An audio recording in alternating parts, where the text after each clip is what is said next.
history about mountain states is we're about 1969. Ron Gass and his wife Maureen started growing desert plants in their backyard in Scottsdale, and just a love for the desert.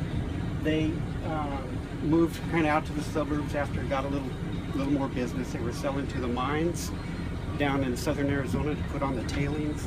They would grow plants that would kind of re-veg the tailings. And then in 1978, they moved out to 99th Avenue in Glendale.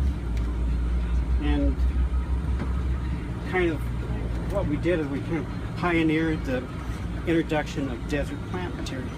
40 years ago, if you went to a nursery, what you'd end up with, you'd pick out gardenias, pine trees, elm trees, all these high water use plants that grow mostly in California. They do great, but here in southern Arizona, especially right in this area, they do awful.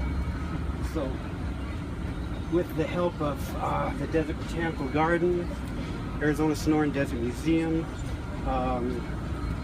Boyce Thompson Arboretum, and all these other people that had a love for desert plants, you know, what I'm trying to get to add is we didn't do it all on our own. There was a lot of research from people all over the Southwest who were plant nuts and love desert plants as much as we did. And with that, we developed and marketed. That's kind of where our big start was, our big push was, where most of our money went into developing education and marketing. So we got people educated, we got the landscape architects around Phoenix and Texas and New Mexico and even up into Las Vegas, all thinking about these beautiful desert plants that we grew. And we would market them, we would give them plants to put in their yards, and just anything we could do to get them to use our plants and start to spec them on plants. So anyway, from a small start of a guy's backyard, it's built into, now we have 120 acres here. We have 400 acres in southern Arizona where we grow stuff in the ground. Back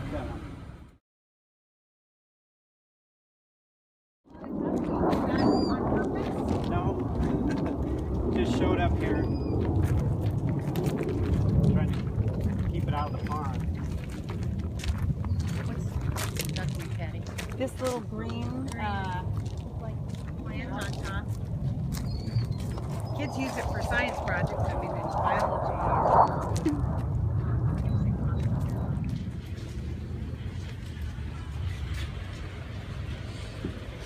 Here the potter's work, just everyday potting these little guys. As soon as they're ready, as soon as they've got nice roots, they're potted up. And we have over 400 different species that we're growing and at different times of the year. Some things are ready, like this is the Bailea.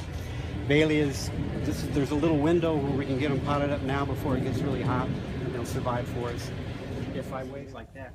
But actually, a lot of the mesquites and palo verdes that you see all around the valley are grafted. That gives you this particular tree is called the Arizona Sonoran Desert Museum palo verde. It was found growing at the Desert Museum, but you can't grow it from seed. So we'll plant an old Mexican palo verde, the one with the big thorns, and we'll grow it up to size. Then we graft this Desert Museum on it. Oh, wow. And I think just about every nursery in town is doing this. That's why if you see these all over the place, they look so symmetrical. It's because they're all cloned, they're all grafted. So we have another crew that just sits and grafts all summer long. And we do that with mesquites also. To coat these, well, I get ahead of myself and think that everybody knows what I'm talking about, what plants are. But see the orange flowered ones and the red behind it? Those were normally just a yellow or a light kind of orange flower in the Southwest. Now we had a guy that flew down to Argentina and he brought back seed from Tacoma. God, I can't remember species. Something like a ranch. I can't remember. Anyway, it's a red one that grows down in Argentina that really takes a lot of cold. So we brought that guy up here. We cross-pollinated it with the one that's kind of a different light yellow color. We took that seed, planted thousands of those, grew those up, made selections, grew those seeds. Again, we're talking about a 3 or 4 year process here, and we finally got that really pretty red one there. It's really pretty. And since we did the cross-pollination on it, that one we can patent. So we've patented that plant as a crimson flare, is what we call it. We've got another couple over Does here. it need to be in the cold weather, like the No. ones from Argentina? No, it doesn't. It's actually, it's not very cold, but we were hoping that it would be really cold, Hardy, but it's not. But we got the color anyway, so. So it's crossed with one from here, It's crossed so with it one can from here. withstand the. This is the sage. You just see it growing out in the desert under the tree or something, just all over. Real common. We'd sell it for re-veg. So there's kind of two types of propagation. You have from seed, then you have from cuttings. So this would be like seed plats. These are all seed, and these are cuttings. So there's another crew at another yard that are making these, and what they do is just make a little stick. You can see the stick was about that long. Dip it into some rooting hormone, and then it's stuck into the flat. And then within a few weeks, they begin to root, like you see there. And as soon as they're well rooted in the flat, the potters will just lift them out and put them into little pots. Like truncata. And back in the day when Pancho Villa was raiding across the border and the Mexican Revolution was going on, there was a plantsman called Howard Scott Gentry, who was just an incredible agave aficionado, I guess you call him. And he went down into Mexico riding a burro, and back in a 38, you know, and collected all this material and wrote a really amazing book about agaves of continental America. And one of the collections that he had was this clone of Agave perii truncata. And truncata just means that it's thicker at the base of the leaves, more truncate.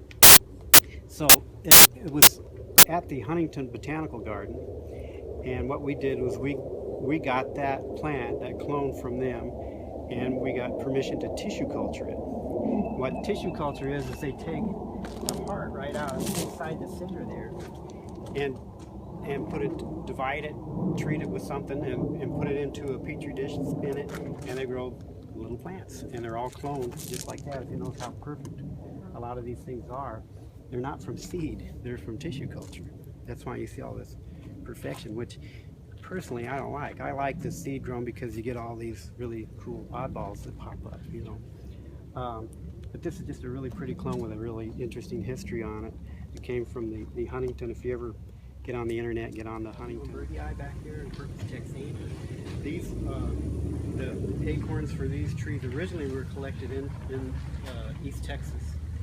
And the trees now reside, they're down in our nursery in southern Arizona. And we collect the acorns from them, bring off here and sow them. Very cool. Yeah, I really enjoy growing them. It's